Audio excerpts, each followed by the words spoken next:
गुढीपाडवा. यंदा गुढीपाडव्याला हे शुभ रंग चुकूनही हा रंग घालायचा नाही.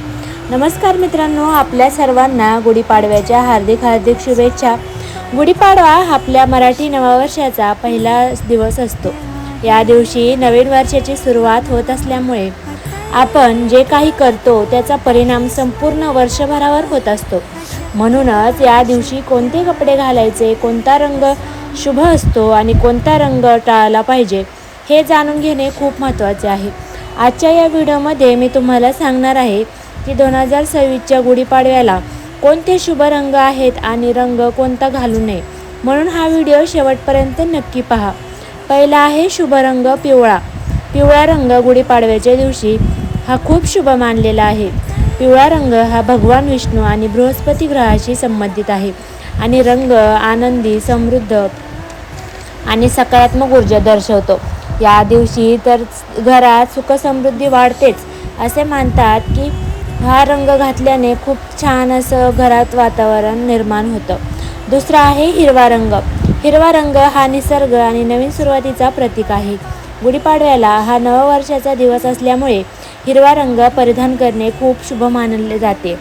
हिरवा रंग परिधान केल्याने घरात शांतता, प्रगती येते असे मानतात. तिसरा आहे केशरी भगवा रंग. हा शक्ती, अध्यात्म आणि सकारात्मक ऊर्जेचे प्रतीक आहे. म्हणून गुढीपाडव्याला केशरी रंगाचे कपडे घालणे खूप शुभ मानले आहे. हा रंग परिधान केल्याने आत्मविश्वास वाढतो आणि घरात शुभ ऊर्जा निर्माण होते. तर कोणता रंग घालायचा नाही, तर गुढीपाडव्याला काळा रंग घालू नये. का घालू नये, तर हिंदू परंपरेनुसार काळा रंग हा अशुभ मानला जातो आणि तो नकारात्मक ऊर्जा आकर्षित करत असतो. असे मानले जाते की विशेषतः गुढीपाडव्याच्या दिवशी काळा रंग परिधान केल्यास नवीन वर्षाच्या सुरुवातीला नकारात्मक ऊर्जा येऊ शकते असे मानते. म्हणून शक्यतो काळ्या रंगाचे कपडे या दिवशी टाळावे. गुढीपाडव्याला काय करावं? या दिवशी सकाळी लवकर उठून आंघोळ करावी, घरासमोर सुंदर रांगोळी काढावी, घराच्या दारात गुढी उभारावी, देवांची पूजा करून नवीन वर्षाची सुरुवात करावी.